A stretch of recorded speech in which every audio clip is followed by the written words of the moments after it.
Welcome to போபிஸ் kitchen. இன்னைக்கு நம்ம என்ன செய்ய போறோம்? பீஃப். அதுக்காக நம்ம ஃபர்ஸ்ட் வந்துட்டு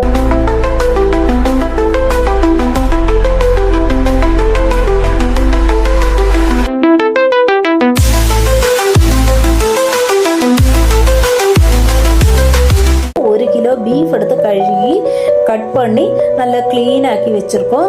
அதுக்கப்புறம் பெரிய வெங்காயம் ஒரு 10 வெங்காயம், பூண்டு 1.5 அள்ளி, பெரிய 2 பீஸ் இஞ்சி, கறிவேப்பிலை, அப்புறம் 2 ஸ்பூன் சோம்பு, 4 கிராம்பு, 4 பட்டை, ஒரு ஸ்டார் பூ, 2 ஏலக்காய் எல்லாம் எடுத்து வச்சிருக்கோம். அதுக்குள்ள நம்ம ஃபர்ஸ்ட் வந்துட்டு பீஃப் வேக வைக்கிறோம். பீஃப் வேகிறதுக்குள்ள நம்ம அதுக்கு வேண்டி வெங்காயம் எல்லாம் வதக்க போறோம். ஃபர்ஸ்ட் ஆயில் ஊற்றி கடுகு போட்டு அதுக்கப்புறம் நம்ம வெங்காயம் கட் பண்ணி வச்சிருக்கிற வெங்காயம், கட் பண்ணி வச்சிருக்கிற இஞ்சி, பூண்டு, கறிவேப்பிலை எல்லாம் போட்டு நல்லா வதக்கணும்.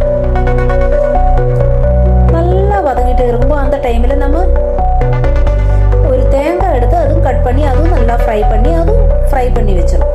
ஒரு கப்பில் எடுத்து வைக்கிறோம். அதுக்கப்புறம் அந்த ஆயிலே நம்ம இந்த பட்டை கிராம்பு எல்லாம் ஃப்ரை பண்ணிட்டு கொஞ்சம் சூடான பிறகு அதுல மல்லி பவுடர் 4 ஸ்பூன்,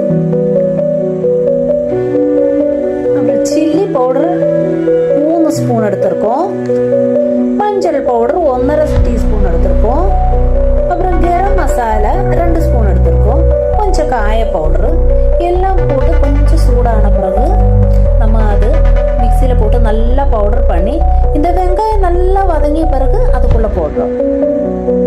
அதுக்குள்ள போட்டு அது எல்லாம் நல்லா வதக்கணும். வதக்கிய பிறகு வேக வச்சிருக்கிற பீஃப் எடுத்து நம்ம இதுக்குள்ள போடுறோம். போட்டு நல்லா மிக்ஸ் பண்ணிட்டு தேவைக்கு ஏற்ற மாதிரி சால்ட்டு போட்டு நம்ம ஃப்ரை பண்ணி வச்சிருக்கிற தேங்காய் இதுக்குள்ள போட்டு நல்லா மிக்ஸ் பண்ணணும்.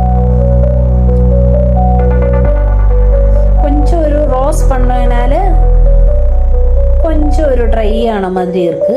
ரொம்ப கிரேவியா இல்லாம பீஃப் ரோஸ்ட் பண்ணுறோம். லாஸ்ட்டாக நம்ம பெப்பர் போடுறோம்.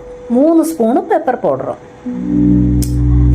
நல்ல டேஸ்டான beef roast ready. Kerala special beef roast ready.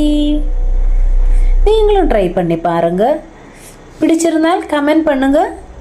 Please like, share and subscribe.